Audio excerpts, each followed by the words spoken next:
मैंने तुमसे या तुम्हारे घर वालों से किसी भी टाइप का कोई दहेज नहीं लिया। तो आगे चलकर अगर हमारा डाइवोर्स होता है तो तुम या तुम्हारे घर वाले मेरे ऊपर दहेज का केस नहीं फाइल कर सकते।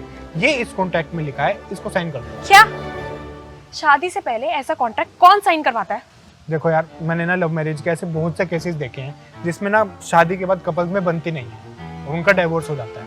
उस केसेस में ना मोस्टली लड़की के घर वाले लड़के के ऊपर दहेज का केस ही फाइल करते हैं। यार गोपाल, मेरे को एक बात बता, हम एक दूसरे के साथ कितने टाइम से हैं, एक दूसरे से प्यार करते हैं, हमारे बीच में ऐसी लड़ाई हो ही नहीं सकती। फिर तो तुम्हें इसके ऊपर साइन करने में कोई दिक्कत ही नहीं होनी चाहिए। देखो तुम ना बहुत ज्यादा बोल रहे हो, मैं ऐसा कोई भी कॉन्ट्रैक्ट साइन नहीं करने वाली। अच्छा मुझे एक बात बताओ, जब कोई नॉर्मल डाइवोर्स होता है तब पत्नी को पति की तरफ से एलिमनी मिलती है ना?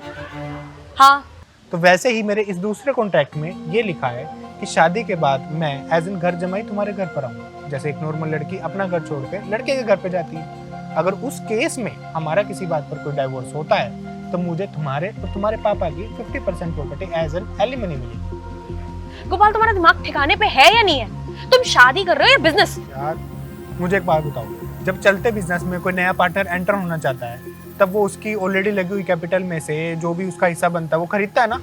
हाँ। वैसे ही ना मैं तुम्हें एक तीसरा ऑप्शन देता हूँ जिसमें ये लिखा है कि तुम मेरे और मेरे पापा की एग्जिस्टिंग प्रॉपर्टी को आज के टाइम के रेट के अनुसार 50% शेयर पर खरीद लो, और मान लो अगर कल को हमारी कोई लड़ाई होती है तो उस दिन वो 50% हिस्सा बेच के चली जाना।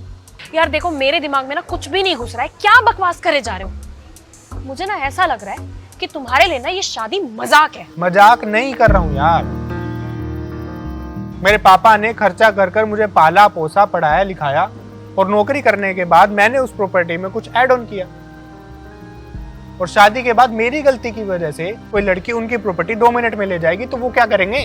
पर यार ये तो हमारा हक है और यही तो कानून है। यही तो दिक्कत है, सारे के सारे कानून हमारे देश में लड़कियों के हक में है। जब भी डाइवोर्स होता है ना, लड़की जितना भी लड़के से डिमांड करती है, लड़के को अपनी सारी प्रॉपर्टी बेचकर उसे देना पड़ता है, और सारी उम्र उसे मेंटेनेंस देना होता है 100 अलग। गोपाल, मुझे एक बात बताओ, तुम सच में मुझसे प्यार करते हो? हाँ हर्षिता, मैं तुमसे बेहद प्यार करता हूँ, लेकिन क्या तुम मुझसे प्यार करती हो? हाँ, मैं सिर्फ तुमसे ही प्यार करती हूँ, चाहे उसके लिए तुम मुझसे कोई भी कोरे कागज पे साइन करवा लो, लेकिन ये तरीका बिल्कुल भी सही नहीं है। यार हर्षिता, मैं ना शादी से बहुत डरता हूँ। देखो गोपाल, मैं ना बाकी लड़कियों की तरह बिल्कुल भी नहीं, मैं आज की इंडिपेंडेंट लड़की हूँ। और मान लो इन फ्यूचर में हम दोनों के बीच में कोई दिक्कत होती है तो मैं चुपचाप तुम्हें छोड़ दूंगी और तुमसे एक पैसा भी नहीं मांगूंगी, क्योंकि मेरे माँ बाप ने मुझे इस काबिल बनाया है कि मैं अपने पैरों पे खड़े होकर अपनी जिंदगी जी सकती हूँ। और सच बताऊं, मैं ना सिर्फ तुमसे प्यार करती हूँ, ना कि तुम्हारे पैसों से। तुमने ये बोल करना मेरे दिल का बहुत बड़ा बोझ हल्का कर दिया। पता नहीं यार, मैं ये क्या कॉन्ट्रैक्ट यार, छोड़ो इन सबको, पता नहीं क्या सोचकर मैं ये सब ले आया, मुझे माफ कर दो। यार वैसे तुमने अच्छा किया कि मुझसे बात करी, नहीं तो लड़का लड़की एक दूसरे से शादी से पहले कभी बात करते ही नहीं है, और जिसकी वजह से आगे चल के उनकी शादी में दिक्कतें आती हैं।